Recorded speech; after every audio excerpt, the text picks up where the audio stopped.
سلام عليكم. ايه رأيك تاخد كورس انجليزي من جامعة بريطانية معتمدة على ايدين مدرسين اجانب اونلاين وانت مرتاح في بيتك، وفي نفس الوقت تقدر تعمل بيزنس يدخلك ملايين. البيزنس دي بقالها 12 سنة، سمعتها عالمية، وكل المطلوب منك عشان تبقى جزء منها انك تاخد كورس انجليزي من جامعة اكسل البريطانية اللي هي عاملة شراكة مع شركة ليف فري. ولما هتاخد الكورس ده من خلال ليف فري انت بتاخده اوفر من لو اشتريته من الجامعة البريطانية نفسها.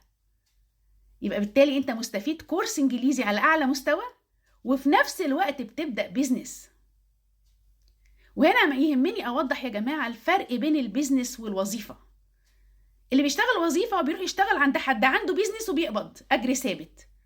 اما اللي بيعمل بيزنس فهو بيستثمر في الاول اموال، وبعد كده يجيله ارباح اضعافها من الموظفين اللي بيشغلهم. فانت معانا هتعمل بيزنس، واستثمارك مش فلوس ضايعه في الهوا، لا، استثمارك كورس انجليزي من جامعه بريطانيه على ايدين مدرسين اجانب. انا ما شفتش فرصه اروع من كده. فلو حابب تكون معانا اكتب لي كورس في التعليق، ابعت لك كل التفاصيل.